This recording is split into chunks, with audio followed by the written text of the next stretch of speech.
Good morning, good afternoon, good evening, and wherever you're watching in the world, welcome along to TT Masters League. Obviously, it's the second season, the first division, and the fifth round of the season, which takes us to the Paul Ricard circuit for the French Grand Prix. A big welcome to you all for this fifth round of the championship, and of course I couldn't be here without my commentating partner. My name is Kieran McGinley, and joining me in the commentary box is the lovely, the fantastic, the gets his D's out of the French words he's about to pronounce. It's the lovely Mr. James Head. James, how are you tonight?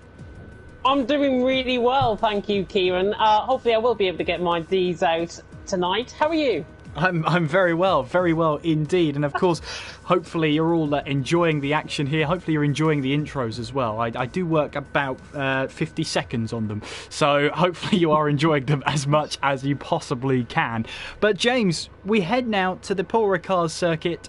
First race here in 1971, won by somebody called Jackie Stewart. Never heard of him. But anyway, obviously the Paul Ricard circuit has been, how will you say, relatively unchanged over the years, apart from that big chicane right in the middle of the Mistral Straight.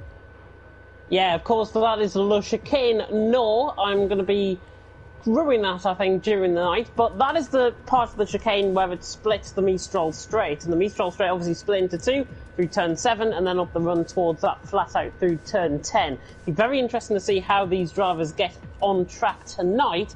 And it's going to be a fascinating night of action, I think. It is indeed, and of course if you're new to the stream, welcome along to you. Make sure you are subscribed to the channel down below, hit the notification bell so you never miss another race ever again. And James, speaking of the French Grand Prix, it's probably an idea to get us around a lap of this track just so we know what to expect. So Mr. James Head, take it away with the hot lap.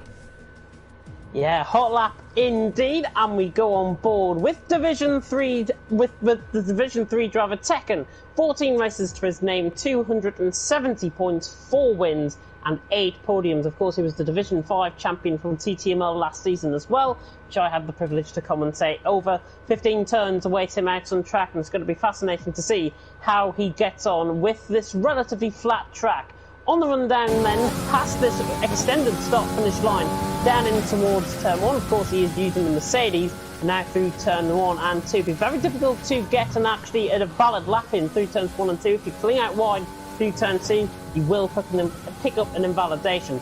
Just braking just before the 50-metre board at turn 3, and then through turn 4, and then through turn 5 towards the end of the first sector split. And that is the first sector pretty much over and done with, as he now comes through turn 6 and 7, and then on to Le Mistral Straight. And this is in excess of 200 mile an hour running down towards Le Chicane Nord, which of course is the next corners out on track, those turns 8 and 9 on this infamous circuit, this eyesore that people like to call here out on track. But through turns 8 and 9, and then up the run towards turn 10, up the second half now of the Mistral Straight, this flat out right-hander is up and coming. And this is another pinch point, I think, on the circuit where you could see overtakes, but you could also see some spins as well, especially if drivers have an unstable setup. Now coming through turns 11 and turn 11, this flat 180-degree right-hander. Of course, you brake on the wide-out line, try and get the apex in. Then through turn 12, and Tekken looking very good through there as he now runs through turn 13. Famous, the pit lane has changed recently in 2018, where they've obviously added the new pit lane coming off the final 2 corners, and now through the final corner for Tekken, and that is pretty much a lap as he opens up the DRS now, and that is a lap of the Circuit Paul Ricard, which I think you referred to as Circuit Paul Blizzard on Sunday. I did indeed, in good stead of Blizzard himself. He loves this track, and there aren't many drivers that love this track as much as he does. But we're focusing here on TT Masters League, of course, the 5th round of the championship here, which, as James has just taken us for a flying lap around the circuit, is a little bit of an eye-catching circuit, that is to say the least. But let's take you through the championship standings. Let's start first of all with the drivers' standings. So at the top of the table, you can see there, Medium Pilot on 108 points, already got a healthy 40-point lead over Perpetuum in second place. It's M Short to round out the top 3. Twitch Lemon has had a really good run of form recently. He's boosted him all the way set up to 4th place. Other notable drivers there, Matthias is now draw level with Carlsbury for joint 8th place. Amadi then rounds out the top 10. To take you through the constructor standings, it's Mercedes at the top well, there's a surprise. 121 points for them. Red Bull in second on 81. Then it is Alpha Tauri, McLaren and Ferrari all within 10 points of each other. Haas in sixth place with Racing Point seventh. Williams in eighth. Alfa Romeo ninth. And Renault at the bottom of the table there on 21 points. Exactly 100 points behind our constructors leaders in Mercedes. And of course the French Grand Prix then, taking a look at a full map of the circuit. We've got 27 laps coming up and located at Le Castellet in France. 5.842 kilometres, an average race distance around about 157.7 kilometres. And as you've just taken a lap around the circuit with James, obviously it's a circuit that does pride itself on being a test track. So when we came here, one of its 160 odd layouts had to be chosen, and James, this is the one they chose. This is the one they chose, and to be honest, it is a formidable Grand Prix circuit. Of course, they use this within the GT3s, the World Endurance Championship as well. The European Le Mans Series has used this recently as well this season. But we are here for one reason and one reason only, and that's, of course, for Formula One. And this track really poses quite a threat, I think, through a very technical turn 4 and 5, which can catch people out. As I said, turn 2 as well, catching out possibly for invalidations. There are several pinch points on the circuit, I think, as well, for overtaking and indeed for spinning. Turn 10, I think turn 12 could be a point as well for a bit of overtaking, and then turn 15. Don't be surprised if you see somebody going around the outside through the final corner, prioritising that traction, and then open up the DRS to get that position done. That's already a prediction that I've made, and I hope it comes through. Well, we're about to wait and see, as you won't be able to see it, but the lobby is starting to count down. We've got 15 drivers with us here tonight, but we've got a French Grand Prix, James, that promises to deliver some great action. It has been done in the past. It does promise to be a great action. Of course, we've got brand new drivers in, like Amazing Hour, like Cohen as well. Medium Pilot, a noticeable absentee here tonight. So it is really all to play for, and good luck to everyone that is out on track tonight. Absolutely, but we now start loading in and getting ourselves ready for this French Grand Prix here at the circuit Paul Ricard. And obviously those blue and red bits of tarmac there, that fiberglass will be looking to try and get drivers out of the wall as an alternative to the gravel. But in the meantime, let's get things underway for tonight's French Grand Prix.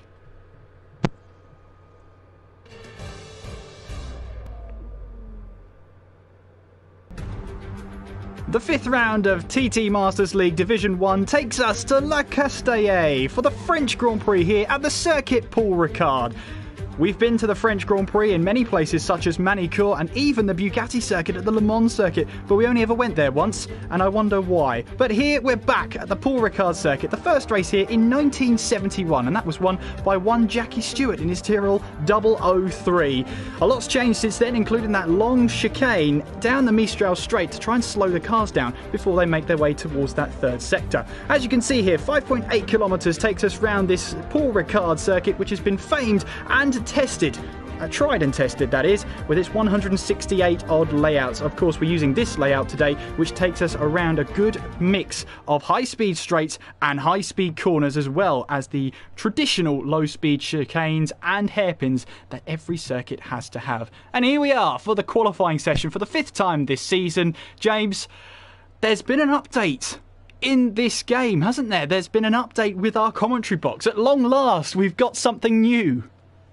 We do have something new, of course, from the patch yesterday that was released, 1.13. We do have penalties within the spectator menu, and that's going to be important for us, certainly, to try and keep track of who's got what penalties. Now, they only show as the white and the black flag, essentially, noticing that they've got penalties. So we would still have to go through the race director and tell you how many penalties people have got, but I've got no problem with that. No, and hopefully it gives us a better idea of what the results are going to be like when the black and white diagonal flags play into effect. When the black and white checkered flag shows, Ahmadi then is first out onto the circuit and making his way into the top 10 of the standings so far. And if you're new to TT Masters League, of course, we have an alternate point scoring system. 30 points for the race winner, and more importantly, James, 2 points for pole position, which has been rather dominated by one man and one man alone. Yeah, one man missing tonight, Medium Pilot. So that 2 points is really up for grabs from everyone. I would honestly say keep an eye out for Perpetuum. Keep an eye out for Neo, I think, could be on for pole position. Amazing Hour was quite quick, but we've got a new driver that I'm focusing on in particular, Kivior Cohen. He has come from League of Europe Division 1, which I commentate on a Saturday night. A little bit of self-promotion there, but he is a really quick and consistent driver. He's going to be in there, I think, along the mix of Killer Blue, Venom, the likes. He's going to be around that sort of pace, I think. Well, we're seeing Armour D here, who's invalidated his lap and comes straight back into the pit lane. So we've got Shapalele now, who's going around that long turn 11. And I've got the other Alfa Romeo of Amazing Hour, who's now making his way towards that start-finish line. And of course, James, it's such a tricky track to master. Although there's not much undulation in terms of the grand scheme of things, turns 1 and 2 alone probably has the most undulation you can see around the track. Yeah, turn 1 and 2, I think, honestly, is going to be one of those points where it makes or breaks a lap at the start of the lap. Because if you run wide through turn 2, you will pick up an invalidation. If you run through the curve at turn 1, you will pick up an invalidation, especially at a track like this as well. Track limits are going to be really key, I think, out on track. Amazing Hour, I believe, has just gone onto the neutral straight. Yes, he has, as he now makes his way on towards that chicane. Nor, as you rightly put it there, James, flying through in through turns 8 and 9 as you then make your way towards turn 10. Now, of course, James, the run up to turn 10 doesn't have any DRS whatsoever. So how does that change a driver's perspective going into this long right-hander of 10 and in towards 11?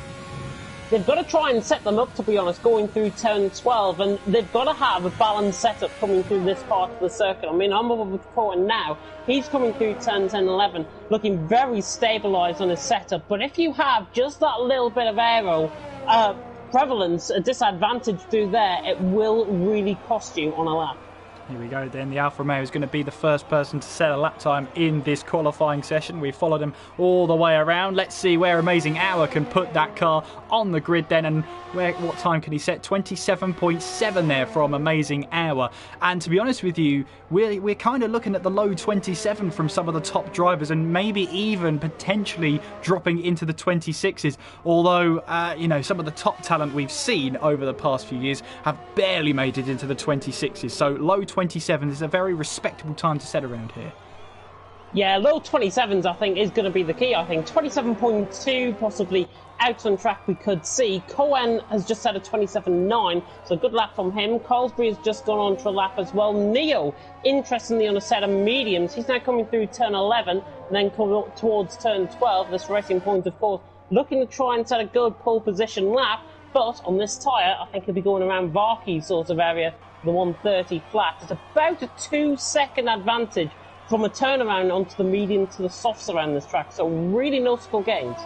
Well, Lemon comes across the line then, sets a 28.8. Meanwhile, the Racing Point of Killer Blue, 29.0 from that Racing Point. The other Racing Point of Neo, 28.5 on a set of medium tyres. And they're all not bad lap times to be setting at this early point in this qualifying session. A big welcome to everybody who's tuning in there. I see the former commentator partner Andy Campbell in the chat there as Perpetuum 27.3 from the AlphaTauri puts him straight to the top of the standings. So a great big welcome to you, Andy. Welcome back, I should say as well. Amazing Hour also in the chat. So I hope he's not texting and driving at the same time. He's currently second place in that 27.7. A big welcome to you in the chat there. Slimbo saying, good luck, Andrew. Take no prisoners. Well, I don't know about that one. However, we'll have to see how that one goes. We've got Simon in the chat there as well. Let's go. And also a big supporter of Leonis as well. And that, of course, will be for Amazing Hour, who's currently there in second place. And Macca Stewart is Amazing Hour. Good luck to him. Well, a lot of love and support for Amazing Hour out there. And currently second place for the debutant. Yeah, second place from the debutant, and we've seen him so far in EML, in Esports Masters League, where he's been really quick, the LR man, and I have no doubt that he's going to be up towards the top end of the field here tonight. He's currently in second, but Perpetuum with that lap, that is going to take some sort of beating, especially if Perpetuum can find another couple of tenths on that lap. I think Perpetuum might have already secured pole position, you know. Well, that's very early words here, James, as Legend now makes his way in through turn 11, now onwards towards turn 12, as Dan Morris is in the chat as well. Perpetum for the win. Well, currently at the top of the standings in qualifying, he puts himself in that prime position to take advantage, and Amazing Hour confirms that he's not texting and driving. A very, very good sign. Legend now making his way through the final corner, through 15, and of course trying to get up to third gear in order to reduce the wheel spin on the exit, and Legend coming across the line. It's a 28.3. That start-finish line is a lot further down that finish straight than you realise. It's caught me out again, and I was only here on Sunday. Yeah, they did make a change to this in 2019, and that's why it's been reflected. Varkey just patching on board with an improvement there, 29.3 on a set of mediums. Good luck from him. I think we've got Cugino and Schiaparelli also on laps, both again on a set of medium compounded tyres. Now, the tyre wear around this track, if I'm not mistaken, from F1 2019 was something like 5% per lap.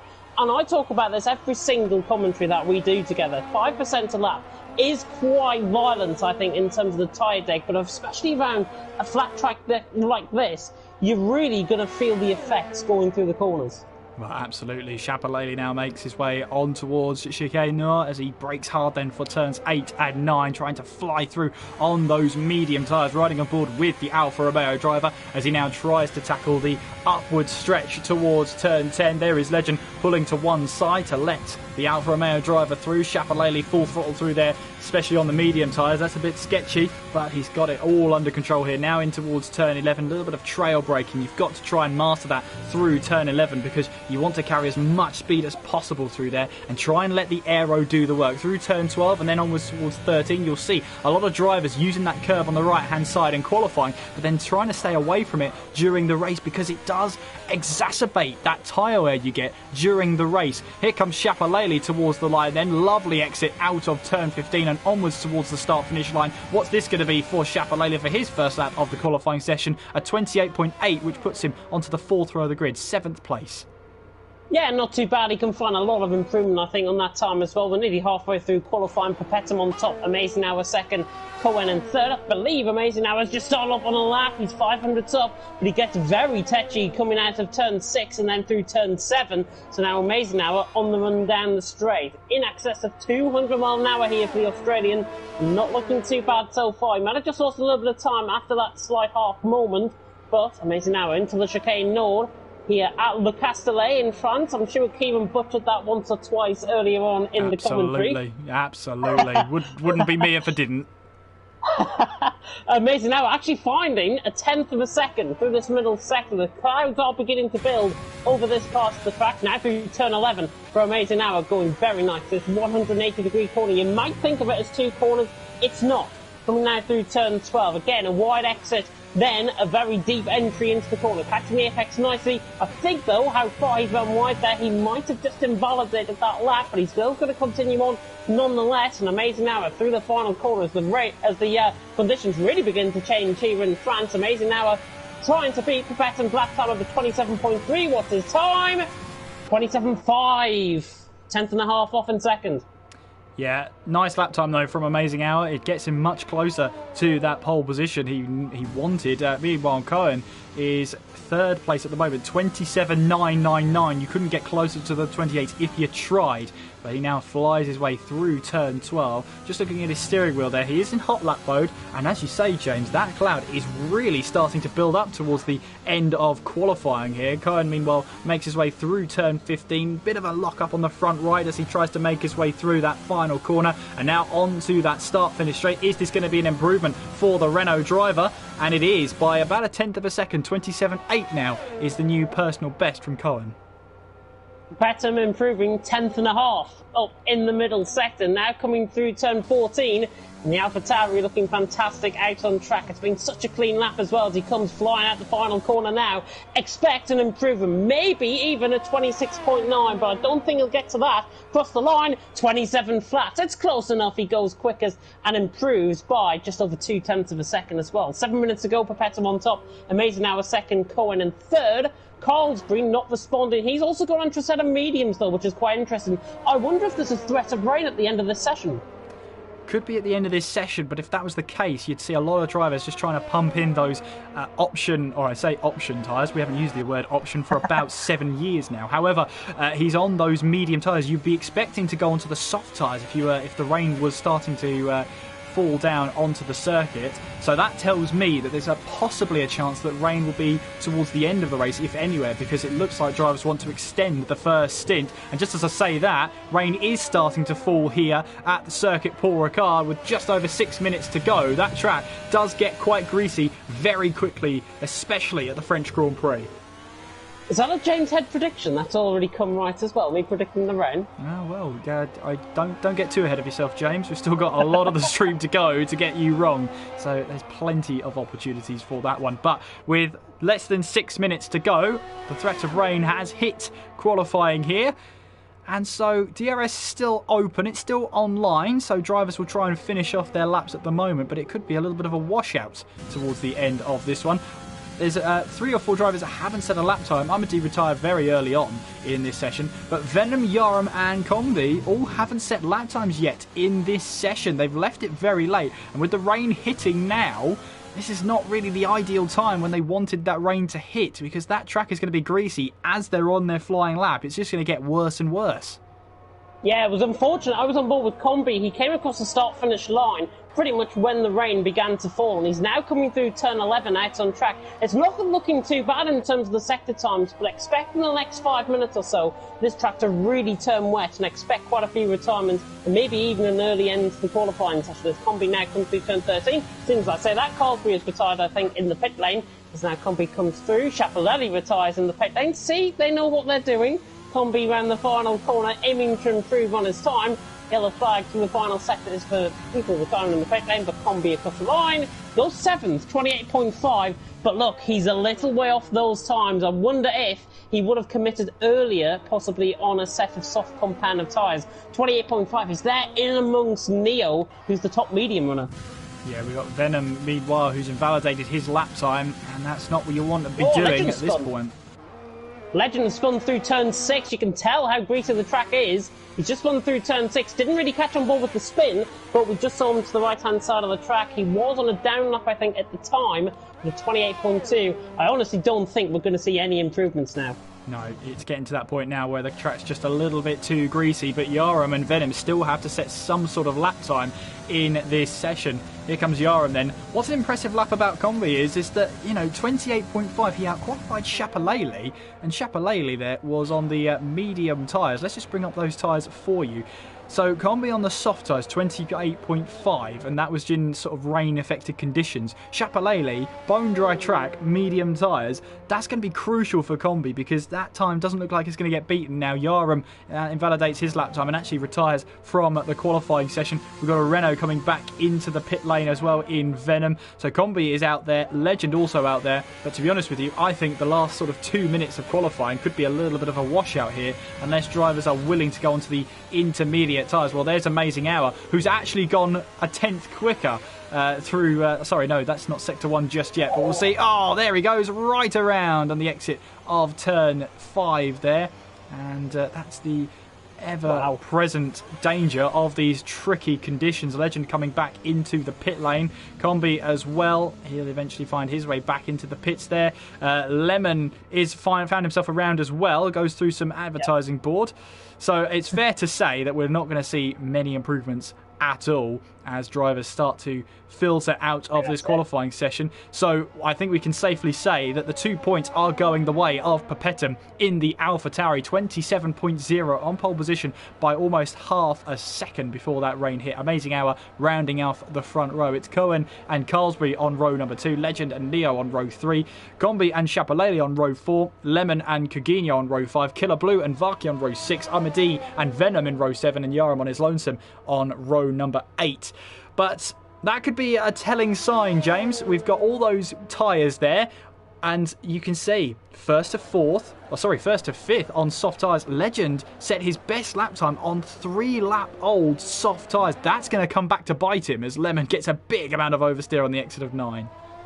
will, especially if it's going to be dry running at the start of the race. So Legend will be hoping his tyres will be slightly fresher than those guys ahead, but those guys ahead, Pepetum, Mason Howard, Cohen and Carlsbury, as I'm watching Twitch Lemon really get sideways coming through turn 10, those guys on a set of soft compound of tyres are really going to be at an advantage, I think, compared to Legend, who's behind him. Combi, obviously, down there in 7th. Matthias has just joined into the lobby as well. So we're back up to 16 drivers, I believe, as well, which is fantastic. We're just waiting on Twitch Lemon to eventually make it round out on track, and then Venom to retire in the pit lane. But, as I say, that's pretty much the end of qualifying. And another prediction that James Head got right tonight. Pepetum on pole. Nobody beat his time. No, and obviously in this washout of a qualifying session, nobody will now, as Twitch Lemon makes his way back to the pit lane with 60 seconds to spare. No one deciding to at least attempt to go out there in these very treacherous conditions, and why would you? If there's no rain expected in the race, then that's why no drivers have been out there setting times on intermediates. You would have at least seen at least 1 or 2 drivers maybe get some wet running if they were expecting rain in the race. But that's pretty much going to be it for qualifying. We've got a couple of seconds on the clock before the checker flag is due to fall. Either that or Venom to retire, whichever one happens first. But James, when we head towards the French Grand Prix then, 2 points now. Can he get his championship back on track? I think he can. Medium Pilot obviously being a noticeable absentee. I will take you through the running order, though, in qualifying. It's Pepetum on top, Mason now with 2nd, Cohen in 3rd. Carlsbury ran off the 2nd row of the grid in 4th. Legend in 5th. Then the solo medium runners, basically. Neo in 6th. Combi on a set of softs in 7th. Chapelletti in 8th. Twitch Lemon in 9th. Caginio in 10th. Killer Blue in 11th. Varkey 12th. I'm a D. Venom, the 2 Scots. And Yoram not setting any times out on track. And to come back to that point, I think Pepetum can get his championship back on track. I mean, he finished 2nd in Baku last week in that tremendous Grand Prix in Azerbaijan. And he finished 2nd to Medium Pilot. There's no Medium Pilot here. He's 40 points coming into tonight behind. Medium Pilot not being here. Pepetum picking up 2 points. So he's on 70. He's only 38 points behind him. Maximum win is 30 points. He might not get him, but he's certainly going to be within 5 or 6 points, I think, if he wins this. Yeah, he'll want to go for the Grand Slam, won't he? He's got pole position, so what's left of the Grand Slam is the race win and the fastest lap to boot. Remember, the fastest lap bonus point is awarded to anybody who gets the checker flag, regardless of their finishing position. All you have to do is set a purple lap time and get to the checkered flag, and that bonus point is yours. So we head into the race now here at the French Grand Prix. And one thing to note in the rulebook, half of this race are starting on the medium tyre, which means they're starting on a quote-unquote non-mandatory tyre. Now, what's different about the medium tyre starters than it is the soft tyre starters is that soft tyres have to pit anyway. They can choose either the medium or the hards to get them to the end. If they're starting on the soft, chances are they're going to go to the hard tyres and try and log it out to the end of the race. However, with the medium tyre runners, their options are a little bit limited. They've got to run a mandatory tyre, which is a medium tyre or hard tyre, but that's the set that's given to them in the race. So the medium tyres they're starting on aren't a mandatory tyre. It's caught out drivers before, but what it means is they have to run the hard tyre, because if they run the soft tyre, if they run 2 stints of softs, they won't have actually used all the mandatory tyres necessary. If they run medium, well, that can't be possible. You need to run 2 compounds of dry tyre. So in effect, the drivers will have to run the hard tyre at some point in this race. What the medium tyre starters will be hoping for is a safety car, because that means they could then go onto the hard tyres, and if it's towards the end of the race, they can switch back to the medium tyres, because at that point they'll have used mandatory tyres and also 2 compounds of tyres. Everybody get that? Good. Here we go on the formation lap.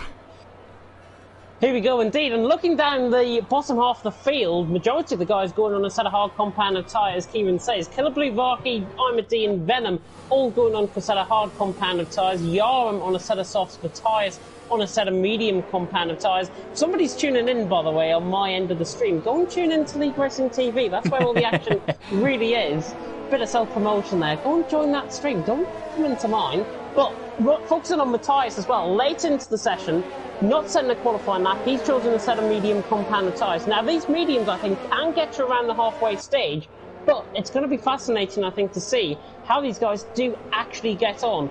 And also, one point, I've noticed that we've got the penalties now within the detailed section of the spectator menu. If you want to find the penalties, you can.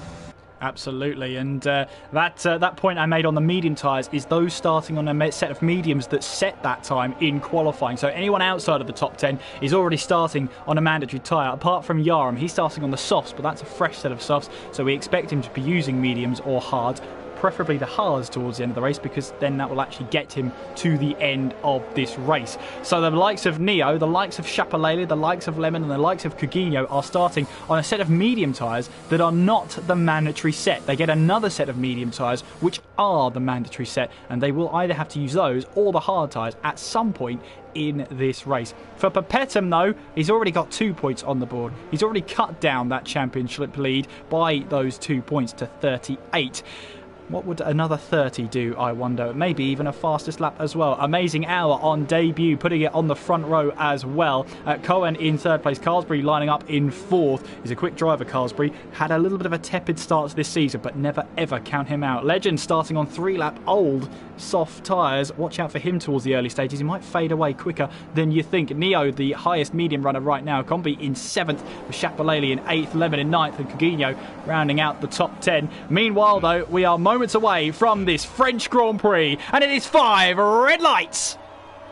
We're underway in France. It's a great start there from Perpetum. Not quite a great start for Amazing Hour. He might find himself vulnerable from Cohen here. We make our way now for the first time in towards the first turn. There's Cohen trying to go up the inside of the Alfa Romeo of Amazing Hour. There's a little bit of contact between them. The Renault falls down the order, and it's too wide now as we head our way now down towards turn 3. That's Legend trying to have a look up the inside of Cohen here as we make our way through. He's got the move done. Now we're making our way in through turn 4. Now in towards turn 5. That Renault is simply going nowhere at the moment. Through turn 6 we go. Perpetum still leads. That's Amazing Hour still in second. Carlsbury, good start from him. He's up to third place. Legend just about holds on ahead of Cohen right now as we now make our way down the first part of the Mistral Straight, heading towards Chicane Nord, down towards turns 8 and 9. Is that a chance for Cohen to try and move up the inside? No, it is not. Meanwhile, right behind them, Shapalele's had a move on Yaram. Trying to go around the outside, and actually Coutinho's run into the back, I think, of Lemon. It's now 3 wide, and Shapalele, I think, could get both of them running up the hill and towards turn 10. He can try and get the move done around the outside. Coutinho's on his inside line, but Coutinho, I think, has right away the corner. He's just about there. Shapalele still trying to fight on the outside line. Tries to switch in. There's Yaram on the inside. It's 3 wide coming through turn 11. They've got to be careful, these guys, and Yaram on a set of soft compound tyre minces the both of them right around the outside, and Yaram is thrown. He's up into 9th. How's that for opportunistic?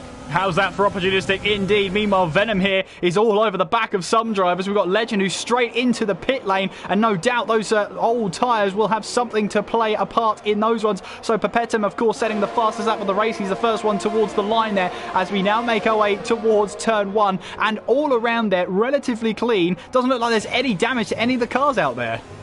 No, just quite a few drivers running wide coming through turn 1. Varkey got caught out with a little bit of a mistake with Matthias. Shapalele, I think, has got Coutinho through turn 1. Matthias has also got D coming through turn 1 as well, as Coutinho picks up the first 3-second time penalty of the night. And you can see on my end that the black and white flag has now popped up, which means that driver has now got a 3-second time penalty out on track. Combi's through on Neo as well. Yes, he is. A nice easy move in towards turn 5, making those soft tyres go the extra mile that he needs, but Neo's not going to let this one go lying down. He's looking for a move up the inside into 8, but Combi's pretty much got the racing line there. But look who's joined the party. Lemon trying to now challenge that racing point. Yaram in 8th place as well, making his really return back towards the seat of that Alpha Tower. We've missed him for a couple of weeks now, but he's back, and he's now currently in 8th place. Venom closing in on Killably, using a bit of overtake mode to try and get close towards turn 10. But I don't think he's close enough for the move. He's right on the back. Varkey as well, and Armadi has now dropped down past Varkey. And Venom, typically, as I go off on board, Venom's got the move done on Killably. We just got that in the nick of time. Venom is through and he's up into 11th. Matthias immediately closing up to the back as well. But look at the gap the top 3 have pulled out. 3 seconds between Carlsbury and Cohen. Cohen's had a shocker of a start. He has, but he's been under pressure from Combi as well as Neo behind as well. So he's focused rather on behind him than what's ahead of him. And that's allowed, as you say, the top three to pull away. DRS is now online and will be first used down the Mistral Straight for the first time in this race. Pepetum leads then, Amazing Hour in second, Carlsbury in third. Meanwhile, Matthias, of course, don't forget about him. Didn't take part in qualifying whatsoever. Started down in P16. Now up to 12th place with that latest move on Killer Blue. Yeah, down the inside through turn one, the medium runners certainly beginning to come into play. Matthias, of course, has got the fresher tyres compared to pretty much everyone out on track, so he's going to be making good ground through this field. Yarum is right on the back of Lemon as well. The sister cars are about to go at it down the Mistral Straight, as now Lemon tries to force him to the left-hand side. Yarum, though, has got that nose in front. He's got 3/4 of the car in front, and he's now got the full car in front as Yarum takes 7th position off Lemon. Very easy move, and Varkey closes up right to the back of Killer Blue as well. Not close enough. Is someone going to have another go at Yarum? We might do here on board with Lemon as we make our way now through turn 10. This is where that dirty air can hit, but still got that right foot straight to the floor. Lemon here. Is he going to try and move in towards 11? He might do, you know. He's up the inside of the AlphaTauri. Is there going to be enough space through there? Just about. Now heading our way in towards turn 12. He's still there, but Yarum manages to hold on for now. But Lemon is all over the back of that AlphaTauri right now. The AlphaTauri can't shake him at the moment as we head through 14 and then on our way now towards turn 15. It's been relatively clean this first lap here. Legend coming into the pits. He's rejoined in 16th place. He's on a set of medium tyres, and no doubt those soft tyres at the very start of this race would have had something to play a factor in. Amazing Hour, meanwhile, though, has closed in on Pepetum with the help of that DRS enabling on that last lap. He's pulling right up nice and close there. Yarum now with his first 3-second time penalty of the evening, and I'm pretty sure around a track like France, it will not be all of the drivers last there. It's not the last penalty we've seen around here. Yeah, there's going to be plenty of black and white flags appearing on the penalty screen. I think the combi right on the back of Cohen as well on the as they enter the Mistral Straight through turn 7. Don't think he's going to be close enough unless he uses up his overtake mode to try and have a go here. He wouldn't in the slipstream in excess of 200 miles an hour. He could have a go down the inside. He will have a go down the inside. Forces Cohen in for a late braking move as well, but Cohen hangs on to the position for 4th. Amazing Hour, though, is still on the back of Pepetum. But I think with Amazing Hour currently, 0.4 of a second behind Pepetum. He's pulling away from Carlsbury as well. The front two are just beginning to dominate, I think, affairs out in front. And Amazing Hour just seems to me as if he wants to go for one move that could probably seal it. He's all on the back of him. He is, at the moment. Anyway, that's the problem, though. He might be taking a lot out of his tyres. We're seeing soft tyre runners go up to about lap 7, lap 8 before they dive into the pits. That's the earliest possible time they can switch on to sort of hard tyres and get those tyres to the end. And even then, they're going to be in punctured territory on the last lap. So they have to be so careful. They have to be so confident in their setup as well to not wear up those tyres. Meanwhile, Combi is on the back of Cohen then as we make our way on towards turn 1 once again for the 5th time in this race. Combi in the McLaren, certainly looking for a move up the inside in towards 1, but Cohen has got the widest car in France here, that widest Renault he possibly can, as we now have that short run up towards turn 3. Combi just filling those Renault mirrors with a bit of papaya orange. Now making our way through 4 and then in towards turn 5, and there you go, you can see he tries to take a different line, but that could encourage Neo to just try and stick a nose in, maybe to try and see what the McLaren driver does. Meanwhile though, we head now on towards this Mistral Straight. Here comes Combi then with that DRS. Cohen, no DRS whatsoever. The McLaren moves to the left hand side of the track to take the inside line in towards 8, and he's got that move done there. And McLaren moving up to 4th place. Cohen now down to 5th. Neo, meanwhile, manages to hold off Yarum, who had the DRS down that first part. Yeah, Neo's actually right on the back of Cohen, and Cohen looks like he's struggling. These two old foes of Division 1 of League of Europe are about to go at it. These two have got a good rivalry in League of Europe, and Neo will be hoping to try and master the German, and there he is, actually down the inside of the Dutchman, I should say, and Neo was through. Cohen having no fight on those tyres, and Neo sailed it down the inside of turn 12, easy as you like, but the score will be settled later on in the race, as Cohen really has got a front blister, I think, on that tyre. I wouldn't be surprised if he does come into the pit lane, but he stays out and he's still fighting these positions, but he's using losing a hell of a lot of time. Amazing Hour as well on the back of Pepetum, not close enough for the lead. No, he's not, but look at that. Cohen is just dropping down the order at this moment in time. He's all the way now down into 8th place as he's losing so much time on those tyres. Next up is Shapalele, who will be wanting to try and take advantage. Cohen, again, no grip through turn 2. It's like he's driving on ice. Here we go, then down towards turn 3, and he's got another position lost. It's like he's driving on the Istanbul surface. Well, you can see here that is Coutinho trying to move up the inside now as we head in towards turn 6. And again, he has got the move now. And that is Cohen all over the place. He is really struggling at this moment in time. Meanwhile, Neo is looking for a move on Combi. He's got the inside line now heading in towards turn 8. He's got that inside line. Has he got the move done, though? That McLaren is trying to hold on as much as he can. But no, can't quite have enough grip to make that move stick, or at least try and keep up with that one. Shapalele, meanwhile, looking on at Lemon, who's right on the back of Yaram. Now, we've already seen a move from him going in through turn 11. He almost taps the back of Yaram there. Is he going to try and move in towards 11 here? He might see if Yaram runs deep. He tries to go round the long way through turn 11, but not happening this time around, as Yaram does well to try and hang on. Yaram up into 6th place after that start. He's had a tremendous start in this race, really doing well. Shapalele, meanwhile, trying to make life difficult for Lemon in the Alfa Romeo right now. Lemon tries to move up the inside. Meanwhile, we've got 3 cars in the pits. We've got Papetum, Amazing Hour, and Carlsbury in the pits. Meanwhile, Shapalele trying to go up the inside of Lemon, taps the back of him there, and he can't find his way through. Meanwhile, Cohen has come into the pits then, so he's binning off those tyres as the order all changes around, as lots of drivers coming into the pits as we now make our way on towards the 7th lap of this race. That's all the soft tyre runners really coming into the pits and putting on a fresh set of hards to try and get them to the end of the race. Papetum and Amazing Hour onto the hard tyres. Carlsbury, though, on a set of softs, so he's going for a 2-stop here.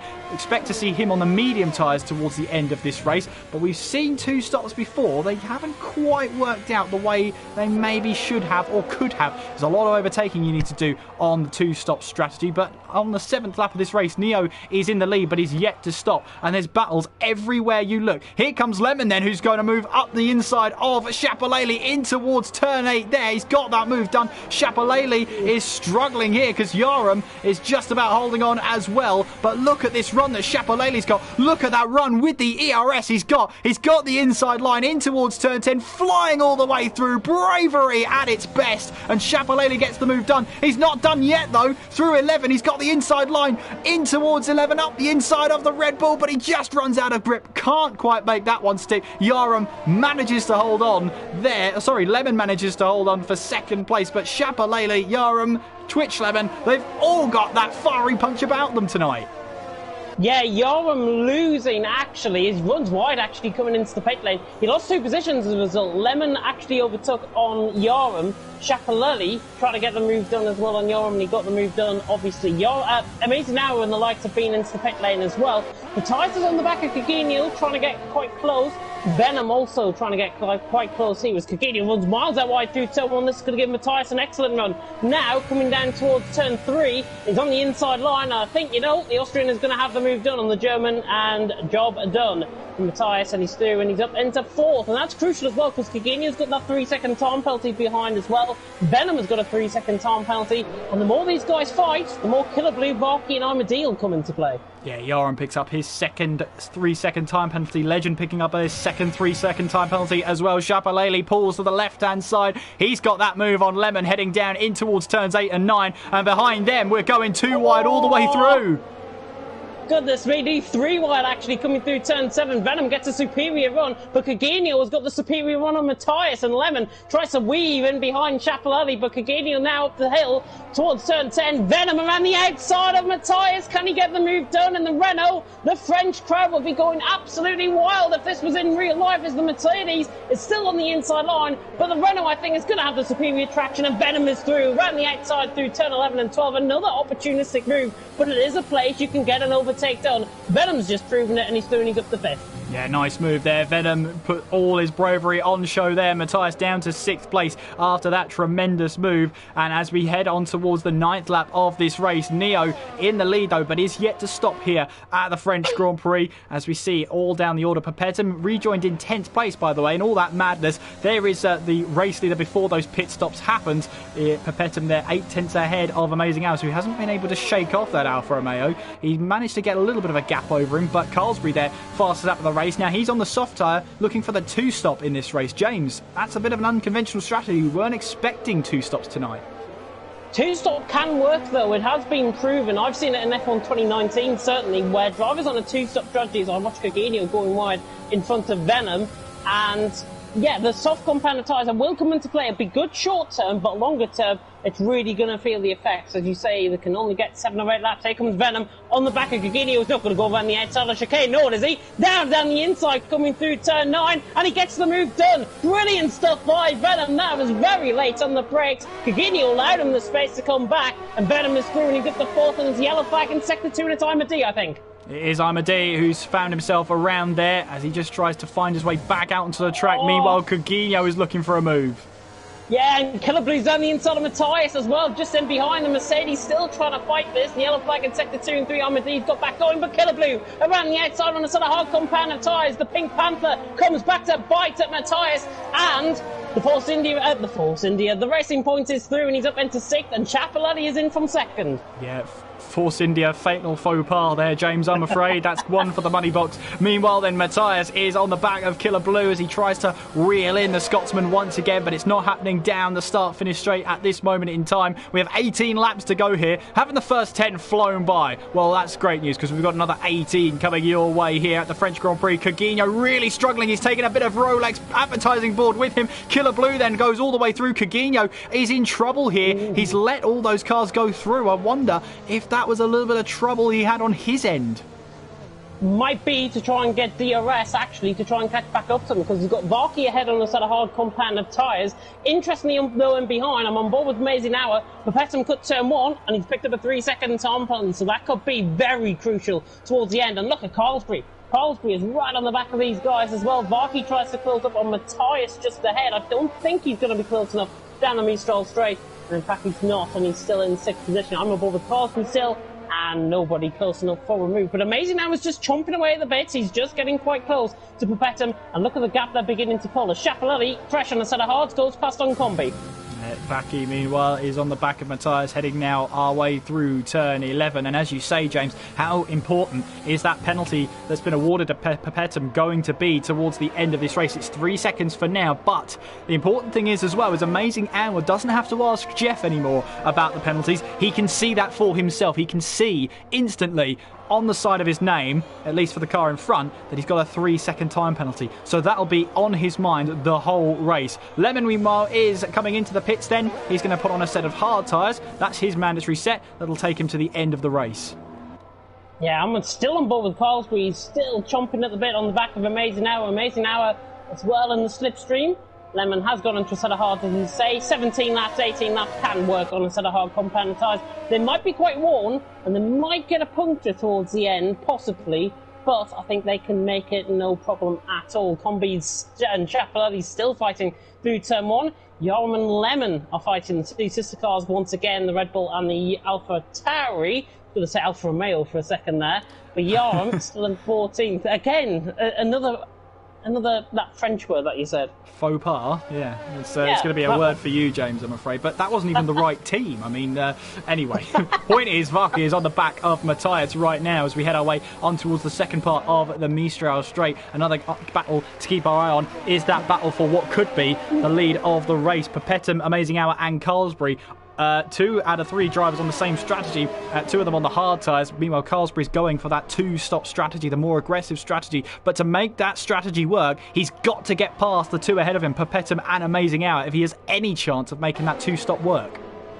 And I've got to say simply, Amazing Hour is quickest out of the top, out of these 3, I think, out on track, because Carlsbury is catching back up, but he made a fatal error coming through the chicane north. He just got caught on the outside curb, he lost a bit of time, and it's now 7/10 of a second. And around this track, 7/10 of a second, even with DRS, even with overtake mode, it's very hard for the guys ahead to try, for the guy behind to try and get the overtake done. As Amazing Now will try and prove me wrong down towards turn 1. I don't think he's going to be close enough on the run down towards turn 1, and no, he's not. Matthias and Coginio also into the pit lane, and these guys I think are going to be filtering out around Imadi Yarm sort of area. They're going to be in and around this spot, I think, as actually the pit window for Matthias has just came, lap 12 to 15. Ignore that, Matthias.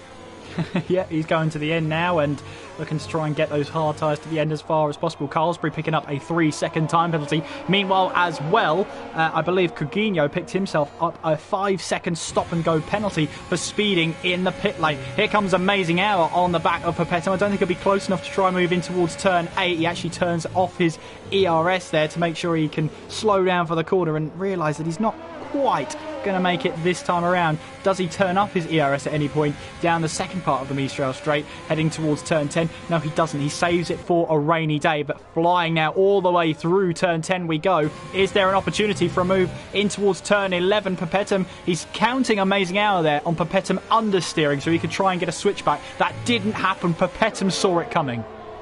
Yeah, Papetum saw it coming, and both of them on the same strategy are going to definitely be going towards the end of the race. Carlsbury is still in behind. He cannot find a way through as I ride on board with Neo. Just seen Chapelletti in front of him pick up a 3-second time penalty. Multiple warnings from wide coming out from the exit of turn 11. But look at these guys. They're catching Legend. Legend was the first one to pit on a set of medium compounded tyres. He has got to go on, I think, to a set of hard compounded tyres towards the end of the race, because I cannot see him featuring in the top 15, if I've got to be honest. Well, remember, he started on the soft tyres, so he could go on to another set of mediums if he gets far enough into this race. He pitted very early in this race, don't forget, either lap 1 or lap 2. I think it actually was the end of the first lap he pitted in.